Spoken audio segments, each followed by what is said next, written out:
and Deputy Secretary General Zhao Chengxin. They will give us an update on the solid steps to ensure the six stable and six ensure policy to meet the annual targets and tasks for national economic and social development. They will then answer your questions. I will give the floor to Mr. Ning. Friends from the media, good morning. My colleagues and I are happy to join this press briefing during the two sessions.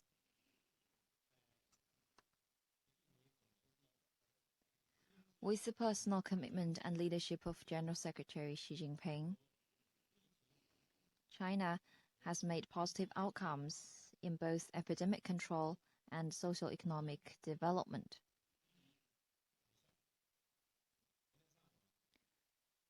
On Friday morning, Premier Li Keqiang made a report on the work of the government to the MPC session, and he made arrangements and plans for this year's work for the government. And NDRC Chairman He Lifeng also received interview via the Minister's Corridor. The National Economic and Social Development Plan report is being deliberated on by the delegates of NPC. The NDRC will fully implement the decisions by the CPC Central Committee and State Council and take effective measures to meet the targets and tasks of economic and social development for 2020. Here, we would like to say thank you to all the friends from the media for your support and understanding for work on development and reform. Now I would like to take your questions. Thank you, Vice Chairman Ning, for that brief opening remarks. And now the floor is open for questions. Thank you. I'm from CCTV. We can see from economic data in first quarter, consumption recovered relatively slowly, and online there are voices for spending splurge, and at the same time we are seeing that there is a surge in savings deposit according to the central bank statistics. So what is the take of NDRC on the impact of the epidemic on the consumption market, and what measures will be taken to spur consumption?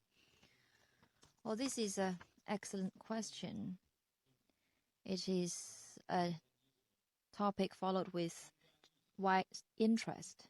As you mentioned in your question, COVID-19 has had a serious impact on the economy, and consumption bears the brunt. Consumption requiring gathering, movement, and contact, and of non-essential goods have been dampened. At the same time, we are seeing the expansion and upgrading of new types of consumption, such as online consumption, e-commerce, etc. Such new types of consumption have helped ensure the consumption of daily necessities and contributed to business reopening. In the first quarter, or between January and April, the retail sales nationwide dropped by 7.5%, and the decrease margin was 8.3 percentage points smaller than March. Or such figures show that with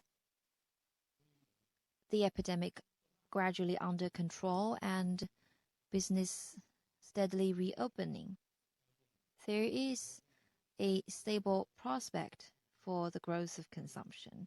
And we are confident that in May this month, the figures for consumption will be even better. Will there be spending splurge? Well, I think the more appropriate term would be spending recovery. Going forward, the NDRC will follow the requirements by the government work report and take multiple measures to spur consumption.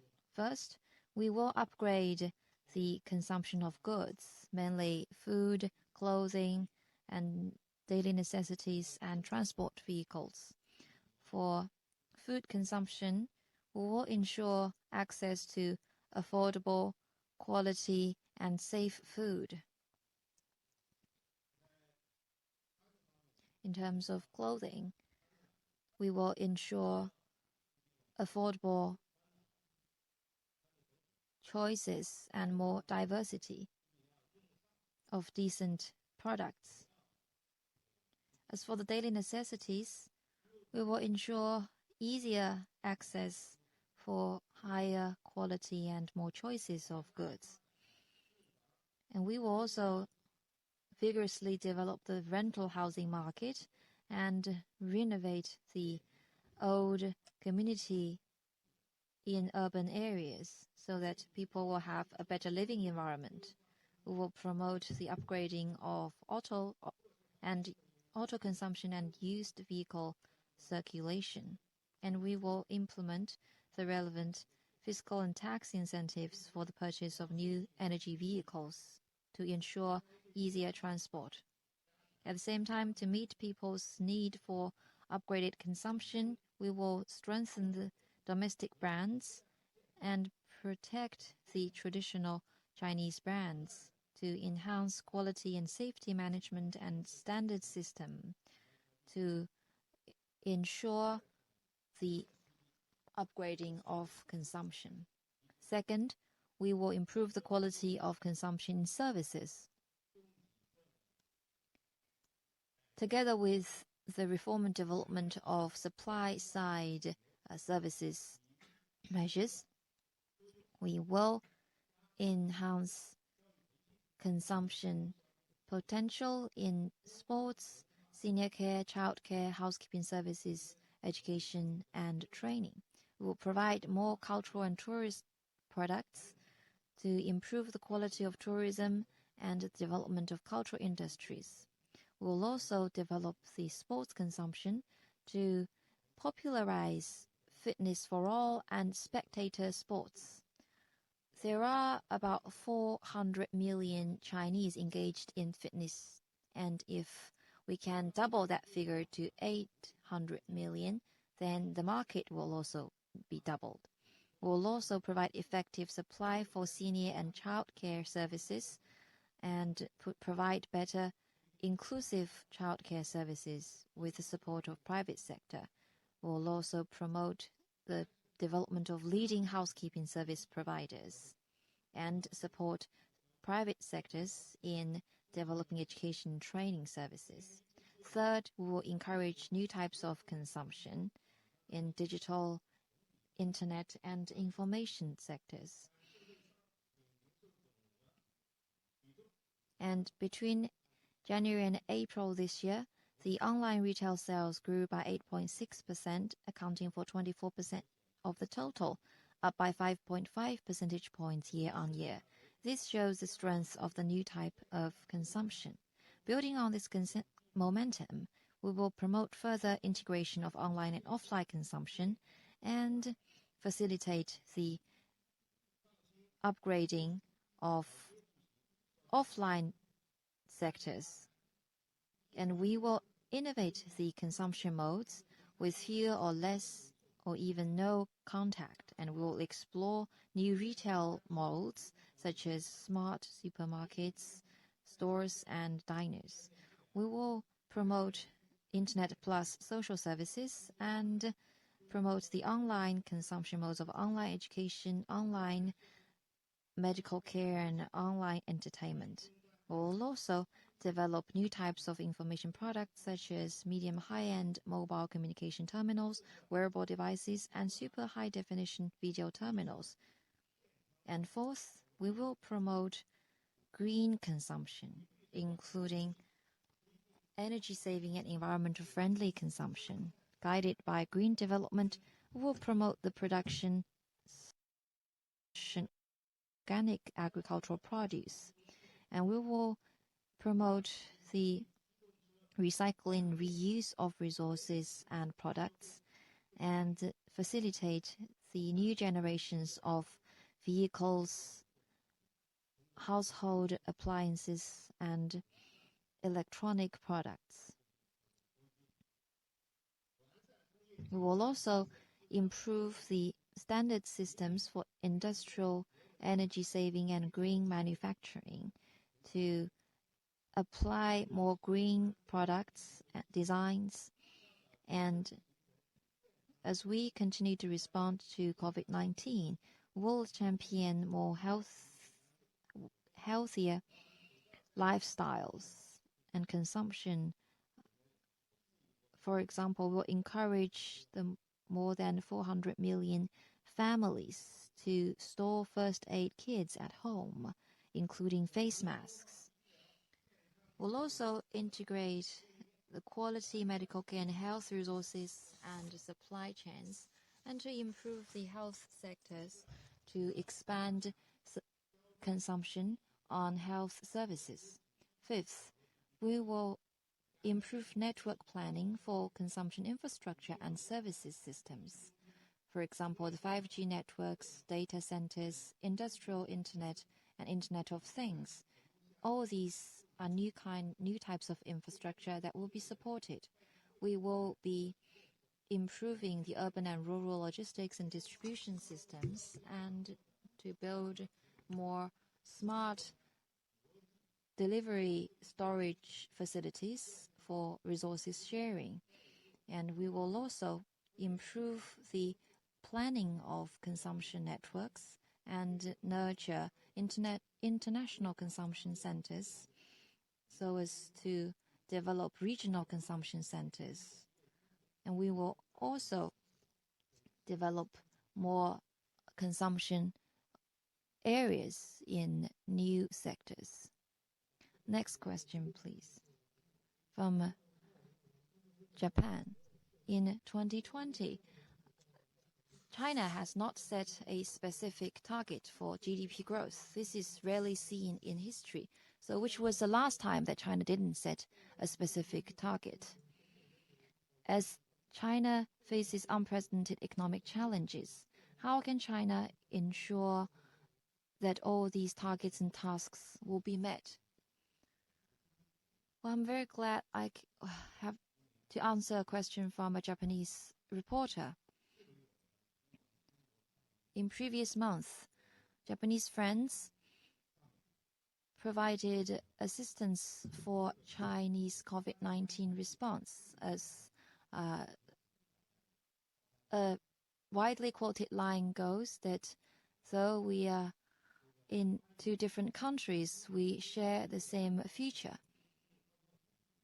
just like we share the same moon and sun. Well, this is not the first time that there is no mentioning of a specific target in the government work report. In your question, you said that it is quite rare that China didn't set a specific GDP target. Since reform and opening up, it's been the fourth time that China didn't mention the specific target. It was 2000, 2001, and 2002. In these 3 years, in the government work report, there was also no mentioning of a specific target.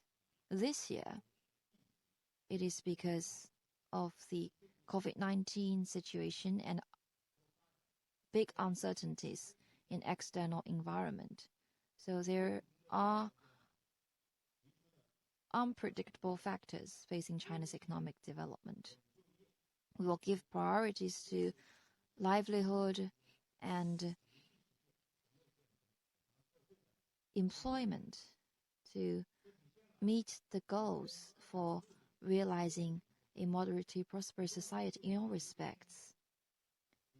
We put employment and people's interests first, and we have set the priorities in the 3 major tasks against risk, poverty, and pollution, with poverty alleviation as the top priority. And we will realize the goal of complete the building of a society with moderate prosperity. No mentioning of a specific target doesn't mean that economic growth is not important. We will ensure employment and people's livelihood, and that requires economic growth as an underpinning. And we will take reform and opening up as a means to promote economic development and promote market growth and stabilize growth. So, in sum, though there is no mentioning of a specific target, economic growth is integrated in other development targets and tasks. As to how to ensure that targets and tasks will be met, well, let me say that this year we are faced with an extraordinary environment both at home and abroad. COVID-19 has brought unprecedented impact, and China's economy faces unprecedented challenges. At the same time, we can also see that there are opportunities amid this crisis.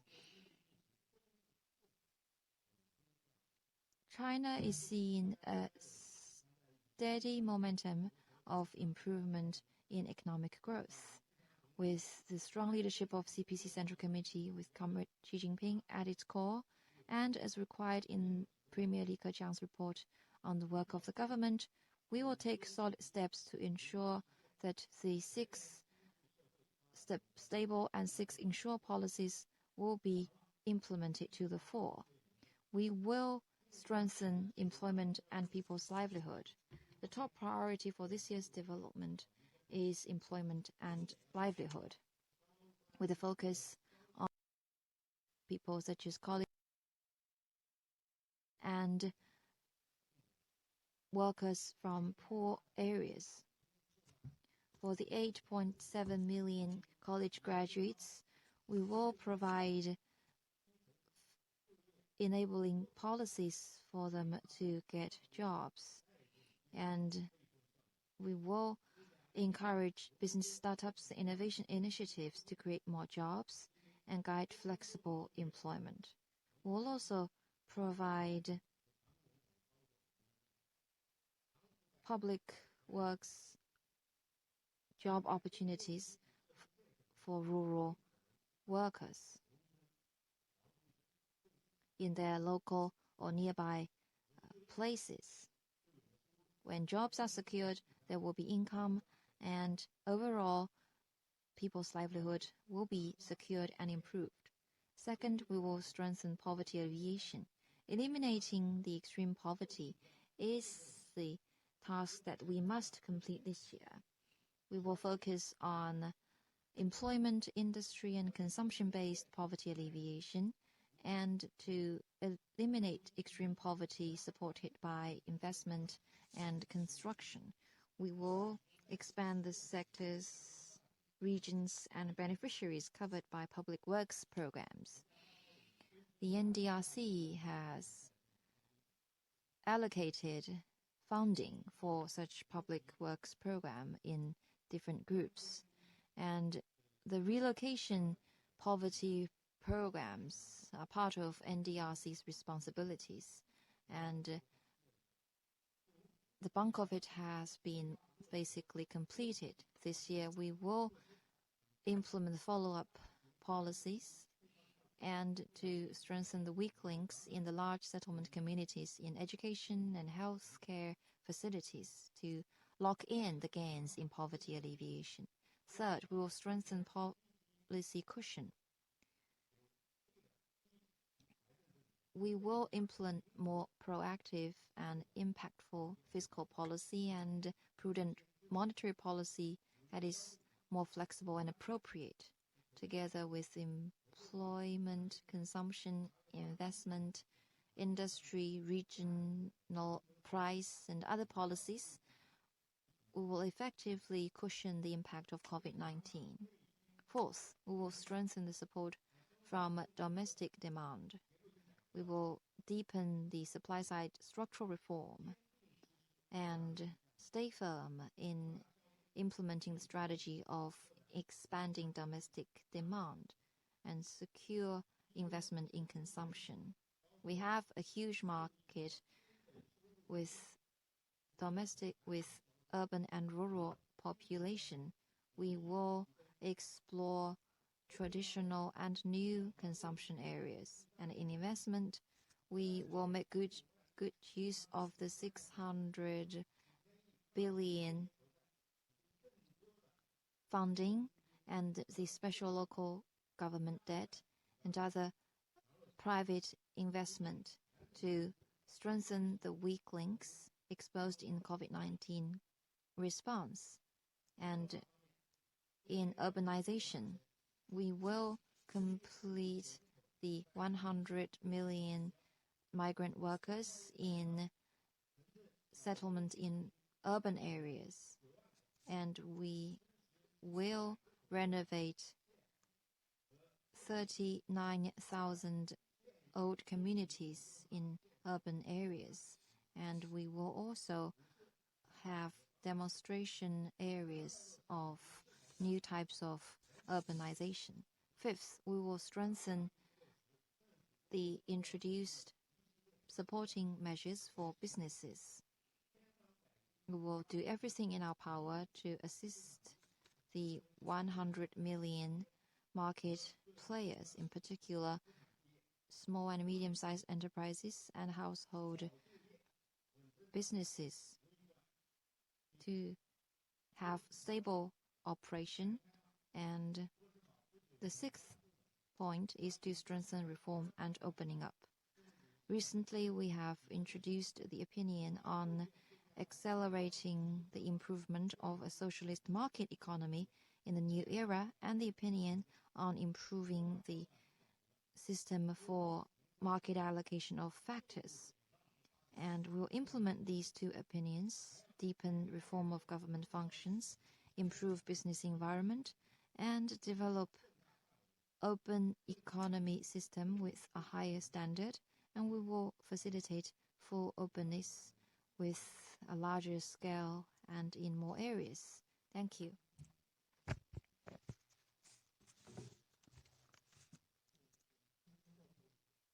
Thank you. The COVID-19 epidemic has affected the global industrial and supply chains. Some countries are trying to move their companies back from China. My question is, what will be the challenges facing China's industrial and supply chains? How do we keep upgrading the industrial and supply chains while keeping them stable and competitive? Thank you for your question. Like you said,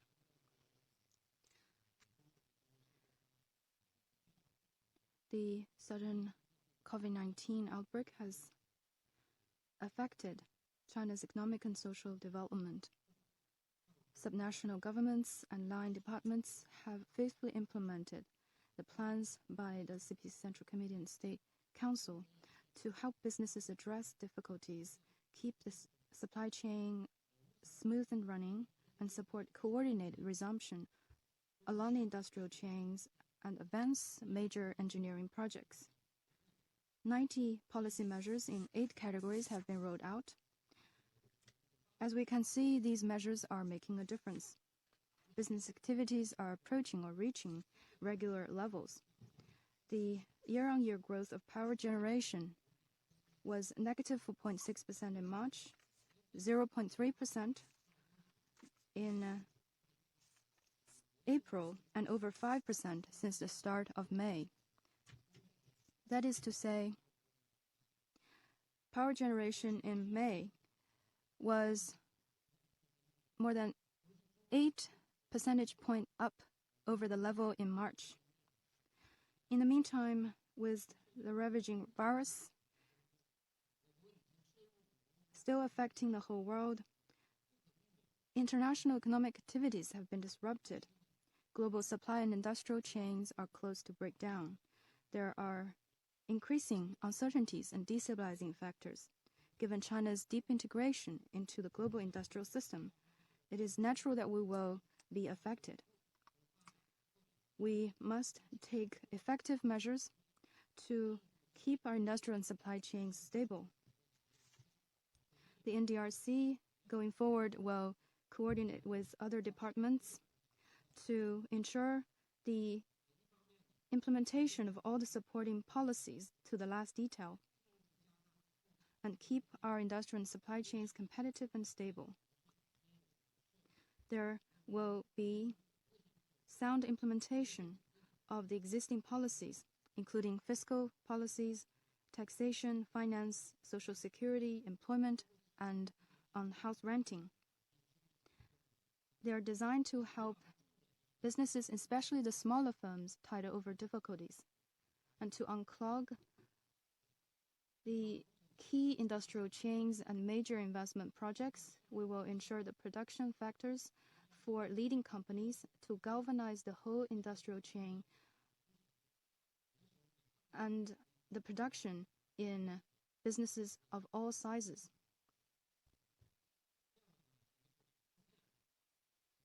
In that way, businesses will resume full capacity production. We will also coordinate logistic resources at home and abroad to ensure smooth transportation arteries by rail, air, and sea. In the meantime, we will improve the performance of industrial and supply chains by consolidating the strength in traditional industries, enhancing the leading edge in competitive industries, and encouraging businesses to upgrading technologies and breaking bottlenecks, shore up weaknesses to make their industrial and the supply chains more flexible and resilient. We will also move the deep integration of advanced manufacturing and modern services and cultivate new industries, business modes, and models to foster new growth areas. Last but not least, I want to emphasize that the stability of global supply and industrial chains is never the concern of any country alone. The international community must step up cooperation to face challenges together. That includes to stem the spread of the virus, move industrial activities back to normal, and to ensure the dynamic and sound development of economy and social development.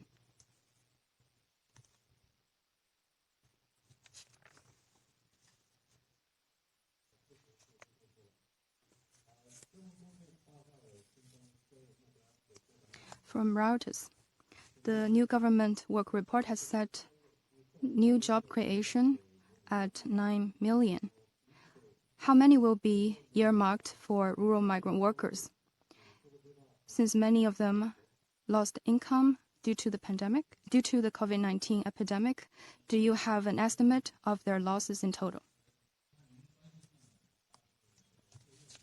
Thank you for your question. It's about the employment of rural migrant workers. Just like Vice Chairman Ning just said in the previous answers,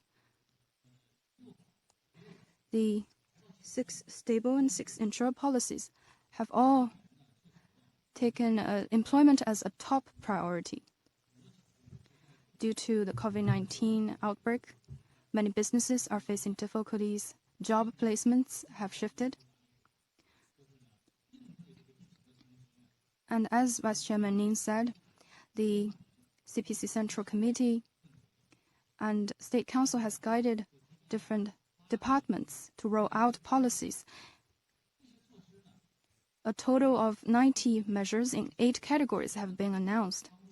They're aimed at helping businesses tide over difficulties. But at the end of the day, it is designed to ensure stable employment and stable income. I must say that these policies focus on tax and fee cuts and relief policies. They have been effective to help businesses address difficulties. From what we see through surveys, their business performances have been improved significantly, moving employment status for the better. From January to April, 3.54 million urban jobs have been added. That is a remarkable achievement. Facing the impact of COVID-19, China has achieved notable job creation. And like my colleagues just said, while noting the difficulties facing businesses, we need to roll out policies, concrete policies to help them address the difficulties. And we also need to have confidence in the long-term momentum of the Chinese economy and its vibrancy. You mentioned that in the new government work report, the job creation target was set at 9 million. Let me try to explain it. A large proportion of the 9 million jobs will be dedicated to retired military officers and college graduates, and a certain amount will be distributed to rural migrant workers. And so far, more than 90% of rural migrant workers have gone back to their posts.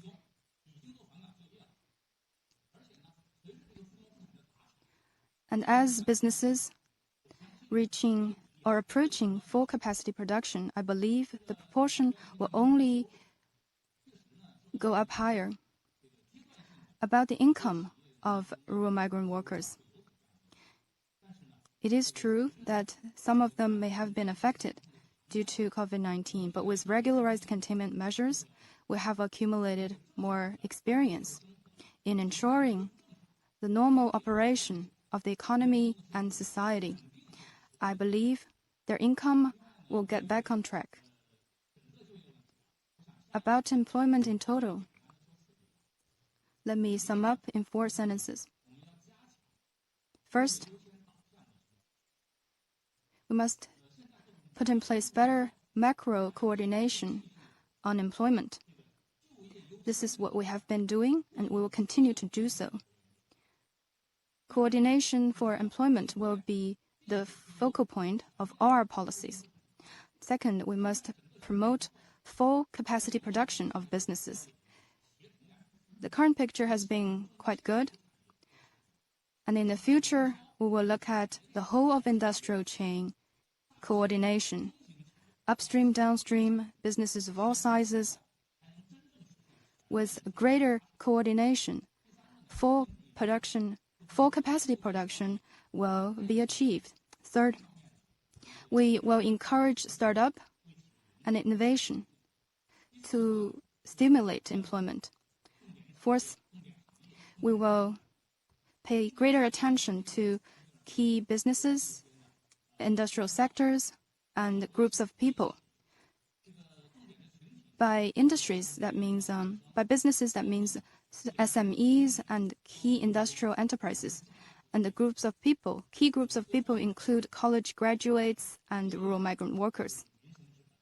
In the end, let me say that employment is the source of income for the people and source of economic growth. The NDRC will coordinate with other relevant departments to implement the policies taken by the CPC Central Committee and the State Council to ensure stable employment.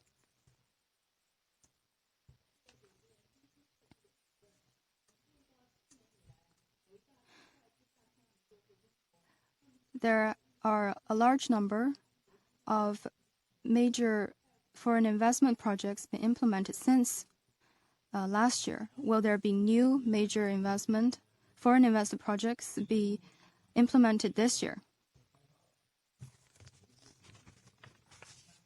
With an improving business environment and greater openness, there will be more and more foreign invested projects being implemented in China.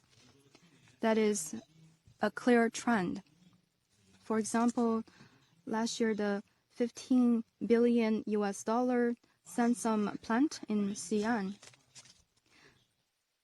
the BASF $10 billion petrochemical projects in Zhanjiang, the $7 billion Tesla Shanghai plant kickstarted and operational in 2019. On the 1st of April this year, the third BMW plant in Shenyang was inaugurated, and on the 22nd of April, the ExxonMobil petrochemical complex project in Huizhou was inaugurated through video link. These projects have been the exemplary for further openness for foreign investment. Within 2020, there will be a large number of foreign investment projects being implemented. The NDRC will follow the requirements in the government work report to open China wider to foreign investment and stabilize industrial and supply chains in international cooperation. We will take 4 further steps. First, we will further ensure the implementation of major foreign investment projects on top of the existing 3 batches of 18 major projects. We will soon roll out the 4th batch of projects.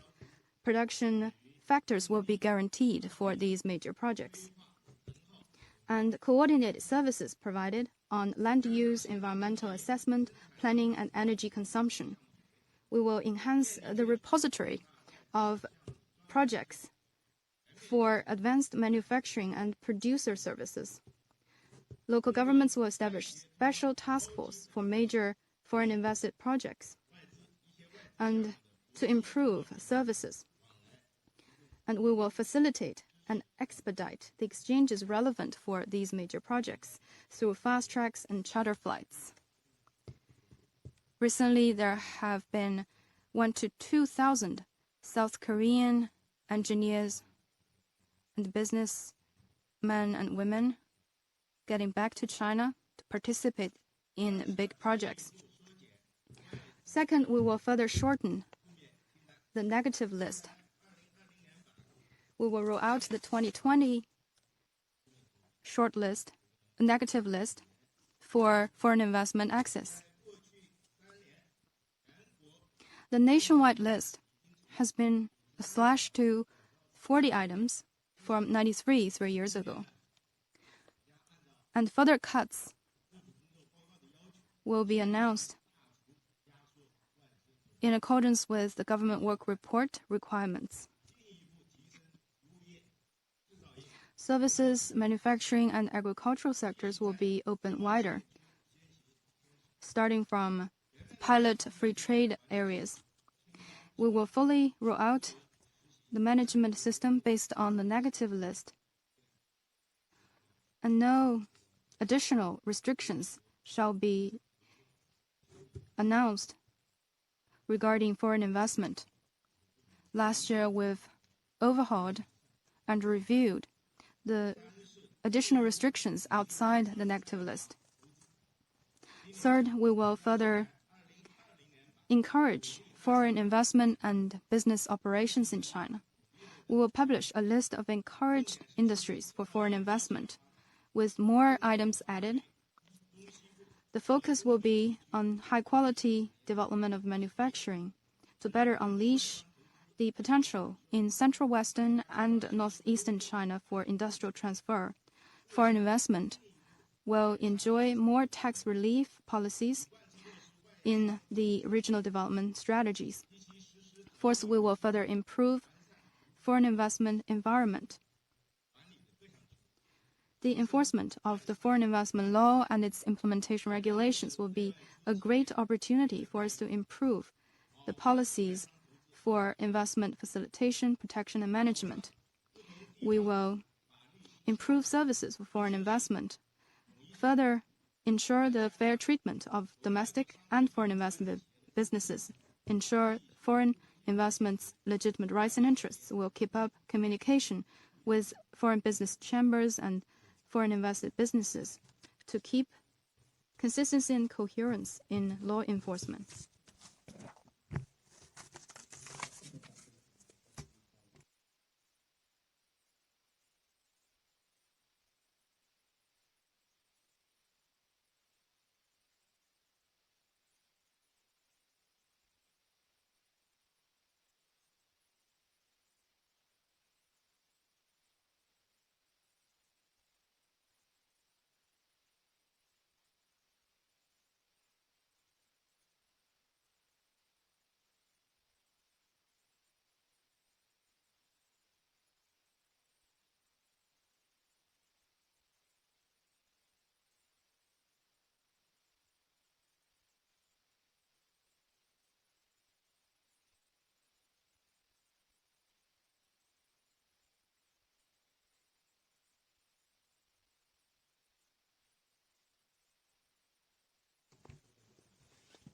Well, this is a very important question. I will refer this question to Secretary General Cong Liang. Well, thank you. This is a good question, followed with keen interest. An appropriate debt level can help with economic and social development, and sound economic and social development can help control the debt level. And this is the relations between these two things. And let me give you some figures. We need to face the realities and increase debt level as appropriate when the economy faces downturn pressure and in the tight monetary conditions, we need to increase debt level. While the economy is in the upward trajectory, then we need to decrease debt level and to this is part of the counter-cyclical regulation. And the increase of special local government bond is a special measure in this special stage. And Premier Li has made it very clear in his work report that the proactive fiscal policy needs to be better leveraged. And we have considered everything before make the decision, given the economic conditions and the newly added 1 trillion budget deficit and 1 trillion local government bonds will be directly transferred to local governments to ensure ensure employment, people's livelihood, and the survival of market players. And for local government debts, there are requirements for them to have appropriate benefits and will be turned into assets. And we need to put things in perspective. China's deficit to GDP ratio is not high in the global context. Countries are increasing deficit to GDP ratio to cope with COVID-19 impact. And the ratio will be increased from 3.7% to 9.9% according to the IMF. And for developed countries, it will be raised to 10.1%. And for the United States, to 15%, France 19.2%, and in the UK 19.3%, Japan 7.1%, and in emerging markets about 6 to 9%. So in such perspective, China's ratio is still quite low. And we need to put all the debt level under control. And the CPC Central Committee and the State Council also have taken this issue very seriously. Financial risk is part of the 3 major tasks of the country, and our debt rate is 38.5%. For US, it's 106. Europe, it's 80.4%. Japan, 238. India, 69. And Brazil, it's 62. In China, as I said, it is 38.5%. So to issue the government bond of COVID-19 response and local government bonds are workable and under control. This will help with China's national economic development and contribute to global growth.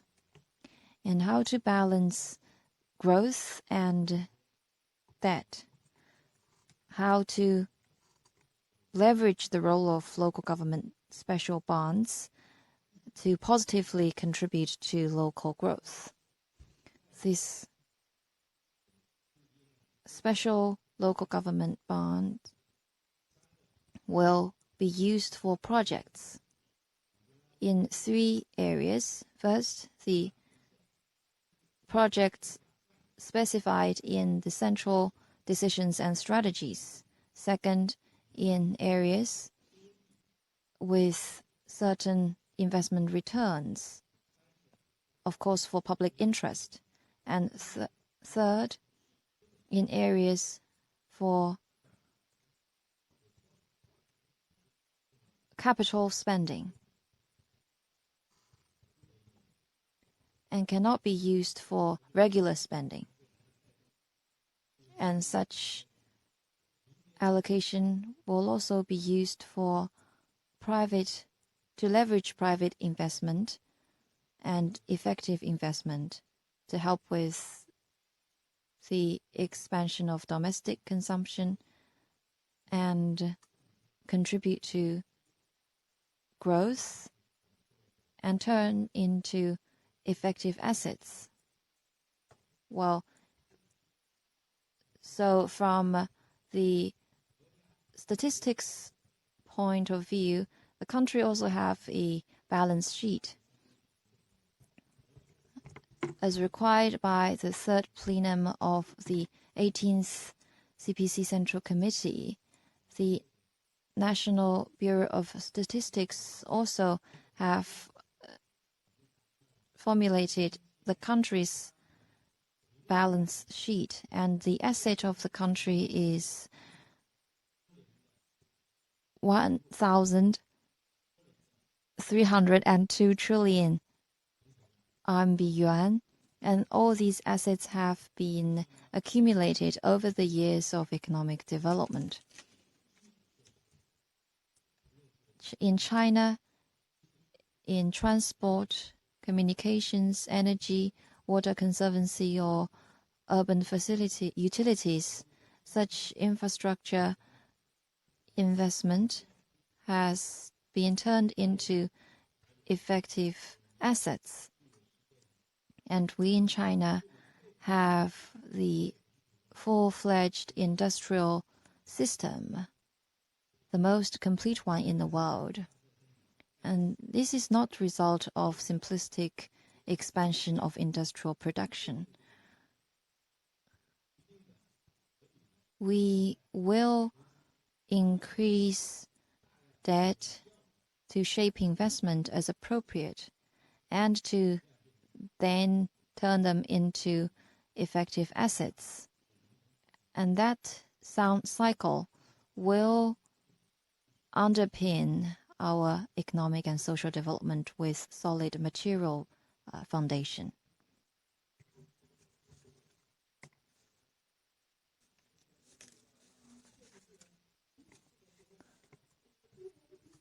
In China, much progress has been made in COVID-19 response and has been recognized by the international community. At the same time, COVID-19 response has also exposed areas of weaknesses in the preparedness and emergency treatment and material storage in China. How will you address these weaknesses? Thank you for your question. I agree with you that the good results in our COVID-19 response has been widely recognized by the international community. Facing COVID-19, the common enemy for the whole world, China has mobilized nationwide resources under the direct leadership of General Secretary Xi Jinping. Our fight against the virus has demonstrated Chinese strength, spirit, and efficiency. Our contribution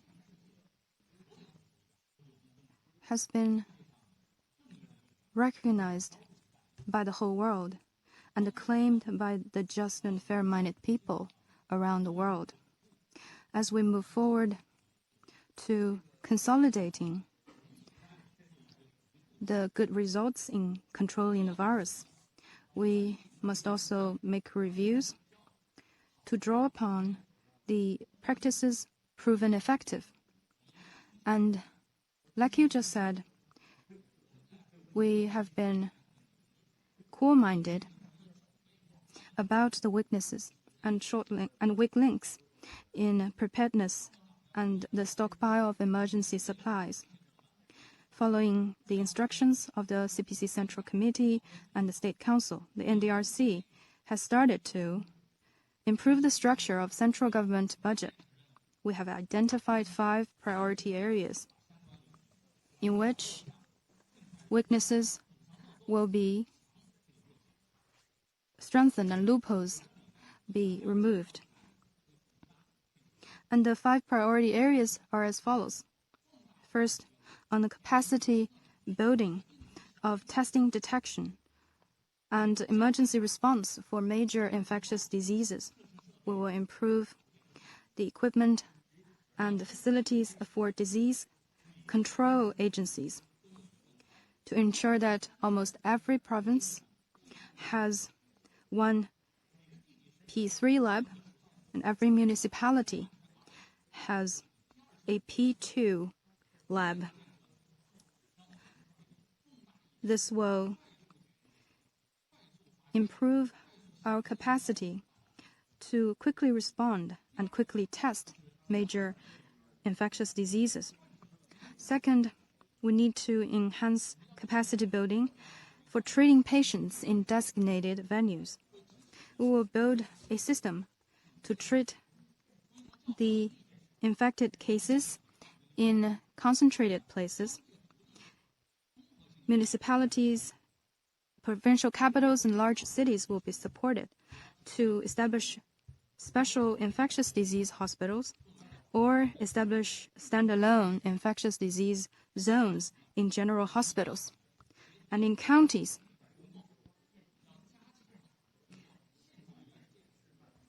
at least one county-level hospitals will be strengthened. And in that way, we will build a comprehensive treatment system with a greater tenacity and resilience to ensure sound preparedness in the case of any future outbreaks. Third, we need to upgrade the treatment basis, taking the size of the population into account. We will support every province's autonomous regions and municipalities to upgrade 1, 2, 3 treatment bases for major epidemics. And these bases must provide regular treatment and have in place emergency preparedness capabilities. In the case of infectious diseases, they must stock up on a certain amount of emergency supplies for the treatment of severe cases, the care of mild cases, and to equip makeshift hospitals.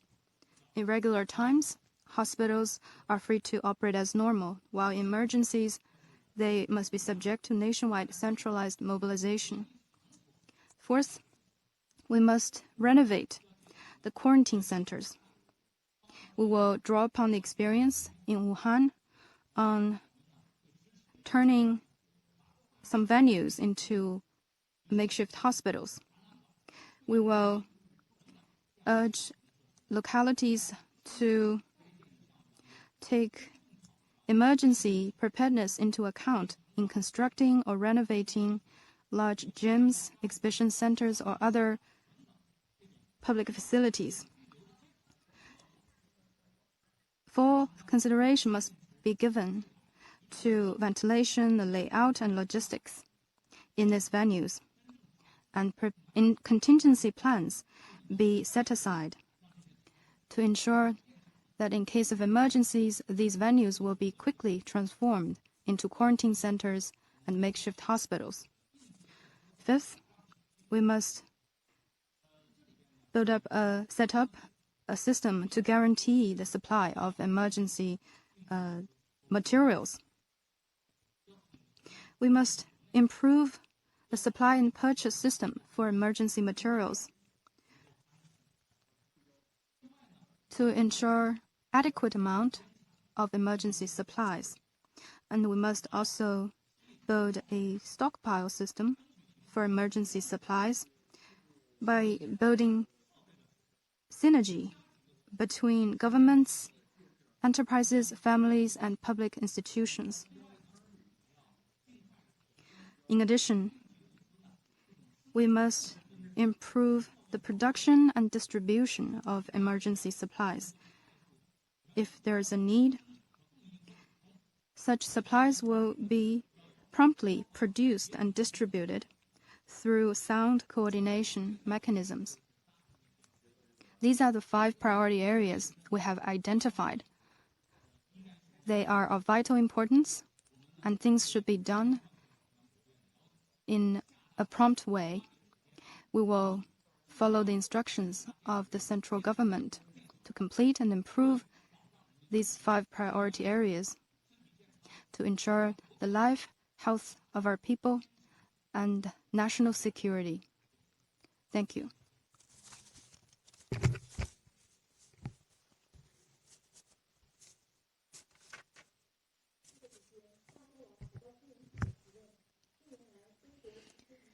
In recent years, China has put forth a host of regional development plans and improve regional development. And what new measures will be taken in this regard? Thank you for the question. As General Secretary Xi Jinping emphasized, to advance coordinated regional development under new circumstances, we must improve the policy structure and establish a well layout among regions with complementary and high-quality development. And this year, due to the impact of COVID-19, regional development has been affected as well. That means we must step up the implementation of relevant strategies to coordinate regional development and foster stronger powerhouses. We have taken measures in the following 4 areas. First, we must foster high-quality powerhouses across the country. In 2019, the Beijing-Tianjin-Hebei area, the Yangtze River Delta, and the Greater Bay Area of Guangdong, Hong Kong, and Macau registered GDP of 8.5, 23.7, and 11.4 trillion yuan respectively, or in total 44% of the national aggregate. They are the top 3 growth engines for China's economic development. And to ensure high-quality development of regional economies, we must leverage the leading role of these powerhouses. For the Beijing-Tianjin-Hebei coordinated development, we will roll out a set of policies to alleviate the non-capital city functions of Beijing, to expedite major projects in Shengwanyu area, and to tailor-made high-quality development policies for the subcenter of Beijing.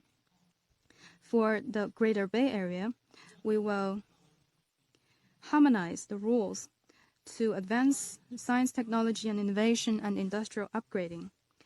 Make sure that the residents there enjoy a strong sense of happiness, fulfillment, and security. Third, we will push forward the integrated development in the Yangtze River Delta by leveraging the demo zone for integrated Yangtze River Delta development and a new area in the pilot Shanghai Free Trade Area.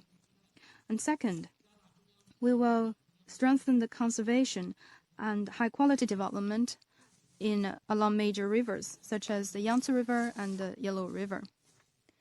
We will accelerate the development of Yangtze River Economic Belt with greater central government funding to conserve the ecologies and build advanced manufacturing clusters. And for the Yellow River Basin, we will enhance ecological conservation and high-quality development by compiling and submitting the programs of plans with a 1+N+X planning system. A large number of major environmental protection projects will be rolled out. Third, to narrow the development gap among regions, we will first promote a new landscape in the Western development strategy. The Chengdu-Chongqing economic circle will be advanced actively, and Shanxi and other hinterland provinces will be built into highland of central Chinese reform and opening up. The absolute regions with suffering absolute poverty will show up weaknesses. Second, we will fully revitalize northeastern China by improving the business environment and building cooperation platforms targeting the entire northeastern Asian region. And for the central region to achieve high-quality development, we will roll out a package of policies supporting Hubei's economy and social development. There will also be policy documents supporting the high-quality development in the entire central region. And fourth, we will continue to support the spearheading role in eastern China. They will be leading the nationwide economic growth, and there will also be policies supporting the marine economy. Fourth, we will build sound platforms to guide development. There will be a policy system of 1+N for national level new areas and platforms to support the transfer of industries with greater central government budget support. And we will support the construction of new areas and demo zones.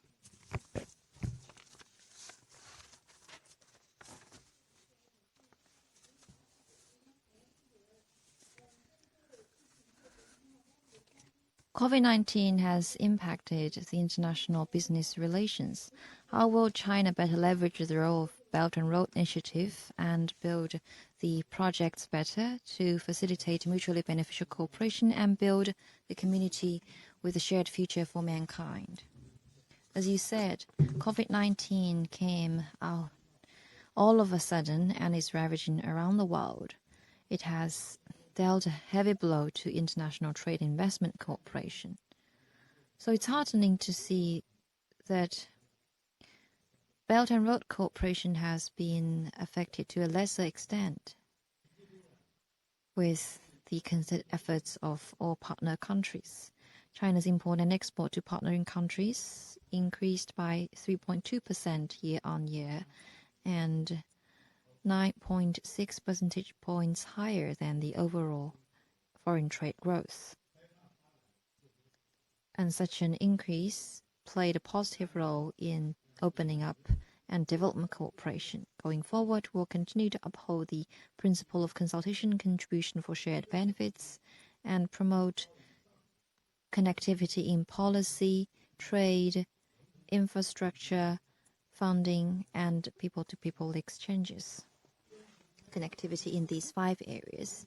And we will promote open, green, and clean development and seek high-standard, people-centered, and sustainable progress.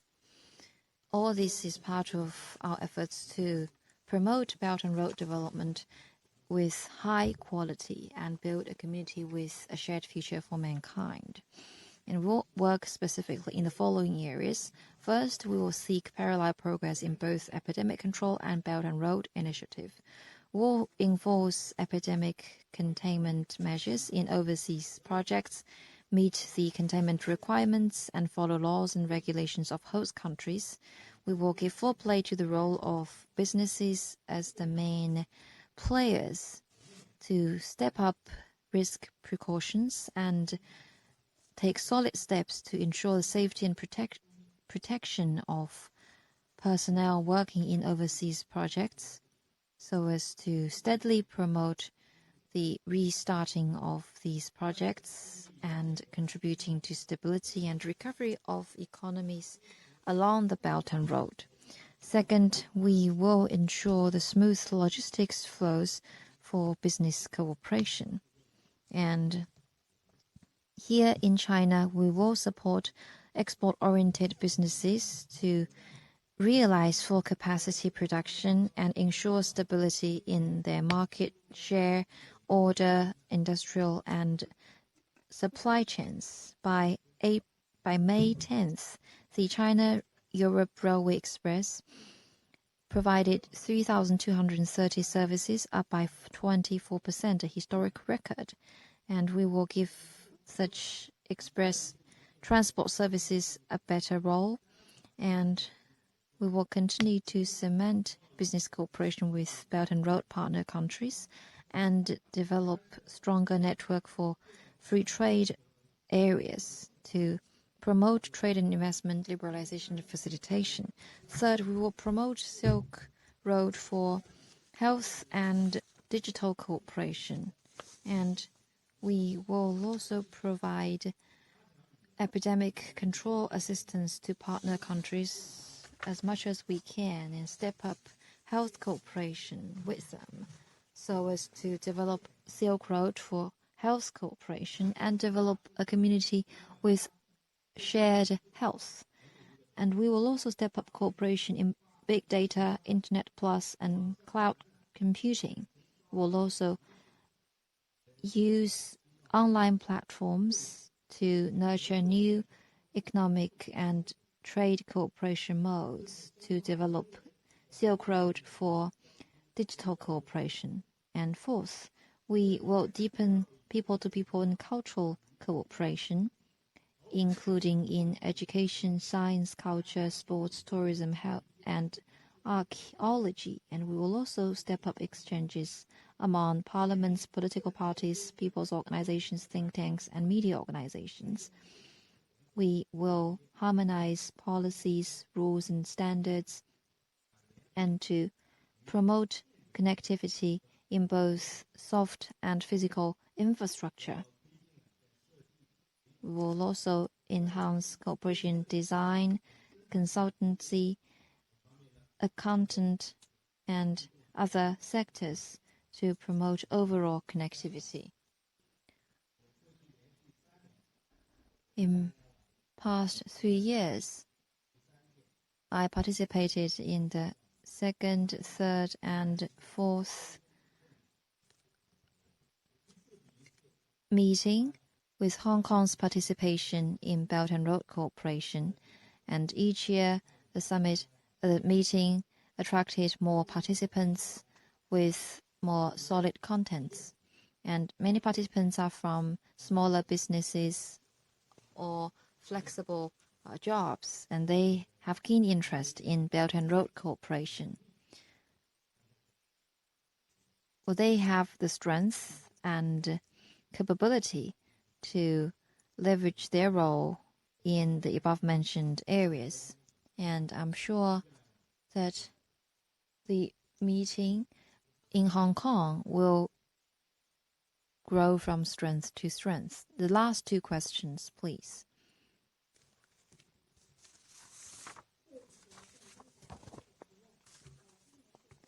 This year is the final year to complete the building of a society with moderate prosperity and the 13th five-year plan.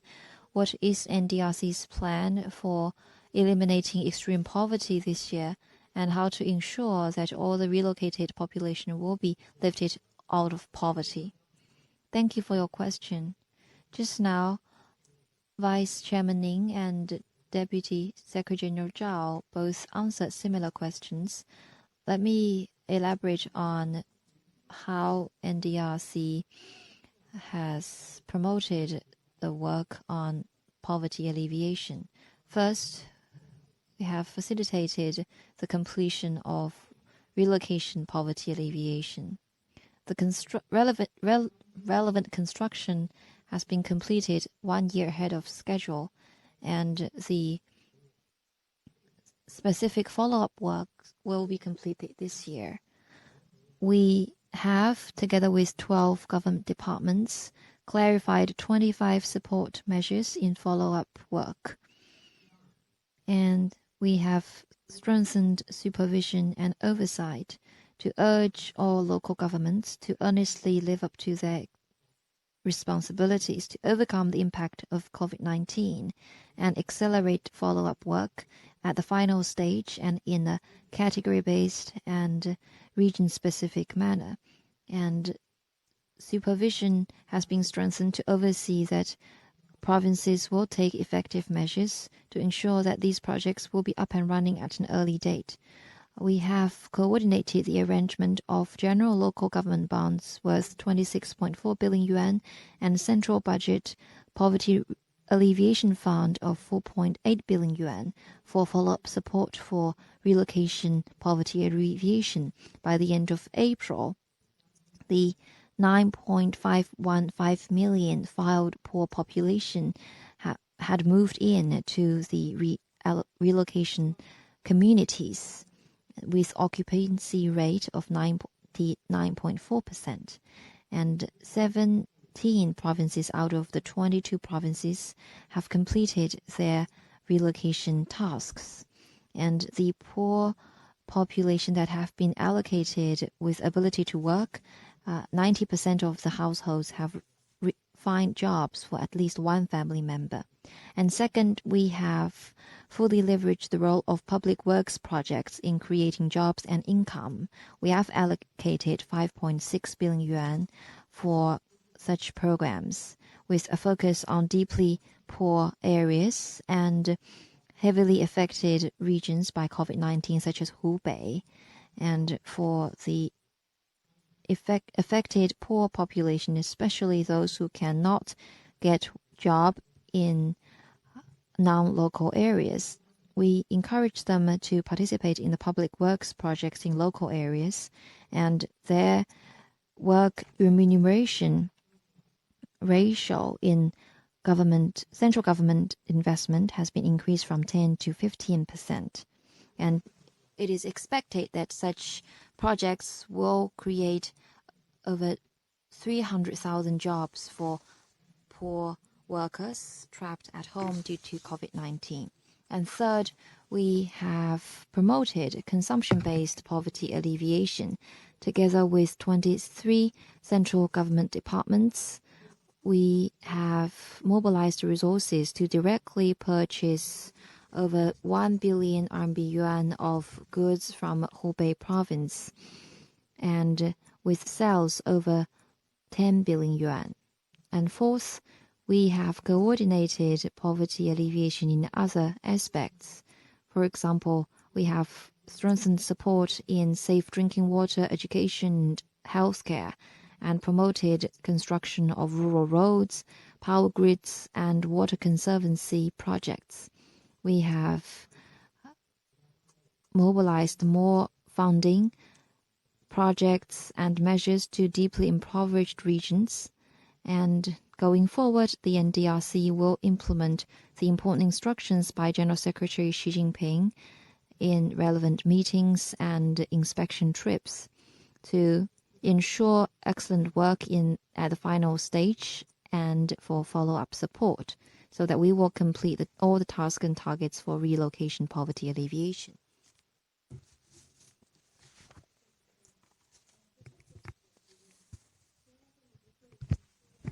The Political Bureau of the CPC Central Committee mentioned at its April 17th meeting that every opportunity must be seized to promote reform, and problems that come up in development must be addressed with reform measures. So what is the focus of economic reform this year, and what are the important measures this year? General Secretary Xi Jinping stressed that the more complex and grim the development environment, the more firm we must be in deepening reform, in strengthening systems in all respects, in improving governance system, and we must be good at employing our institutional strengths to cope with risks and challenges. Or just like the reporter who raised this question, I'm sure many friends may have noticed that the CPC Central Committee and the State Council issued two important reform documents on April the 9th and on May the 11th. They are the opinion on improving the systems on market allocation of factors, and the other is the opinion on improving socialist market economy in the new era. These two documents are highly important, and they were issued at an opportune time. In my own perspective, the timing of these two documents fully shows that we are deepening the reform with firm resolve. In your question, you asked about the focus and the major measures for economic reform this year. Well, these two documents have given a clear picture of the key priorities. As for the specific measures, let me elaborate on the following 4 points. First, on establishing high standards market system. What we want to do is to improve the mechanism of market allocation of factors. This is an overall objective. And to meet that objective, we will introduce pilot reform programs, and we will also formulate policy paper on digital factor market to attract businesses of all types of ownership to participate in such trading platform. This year, we'll also reform the planned management mode of land and grant provincial government more autonomy in land use. We will revise and issue the 2020 version of the negative list for market access. The new version of negative list will focus on the services sector and carry out pilot programs in relaxed market access and remove hidden barriers in market access. And the second point is to improve the quality and efficiency of reforming state-owned enterprises and assets. This year, we will formulate the opinion on improve the layout and structure of state-owned economy. We'll deepen reform pilot programs in mixed ownership for 210 state-owned businesses in 4 groups. And for these mixed ownership businesses, we will explore governance and supervision mechanisms different from general SOEs, so that we will shape more replicable and applicable experience. We will also formulate implementation guidelines on the mixed ownership reform for state-owned enterprises to upgrade such policies and to encourage more mixed ownership reform for general SOEs, so that this mixed ownership reform will play its role as a breakthrough and the leverage in the overall reform of state-owned assets and enterprises. The third priority is to improve the environment for private economic development. We will implement the specific measures for private businesses in transport, infrastructure, and manufacturing. We will also facilitate further opening of competitive services and businesses in electricity, telecommunications, railway, oil and gas. Will attract more private investment in the construction and operation of these projects. This year, we will fully implement the regulation on business environment and overhaul the discriminatory regulations and practices related to the ownership types of businesses. And we will build clean and efficient business and government relations, and to improve mechanisms for business to participate in decision-making in policies related to their operations, and help private businesses address their real difficulties. Fourth, we will deepen reform of monopoly industries and provide better basic services. We will develop a standard system for basic services. Specific scopes, standards will be clarified. Faced with the COVID-19 impact, we want to make sure that local governments at all levels will be clear about what are the basic public services they need to provide to the public and what are the areas of weaknesses to meet the national standards. They must make every penny count and use all the funding to meet public needs and interests. And in the price regulation of critical livelihood products in green development, we will all introduce relevant reform measures. Reform is urged by General Secretary Xi Jinping and State Council, and reform meets the expectations of the people, and DRC will steadily and firmly deepen reform in the economic system to meet people's expectations. That's all for today's press conference. Thank you for coming.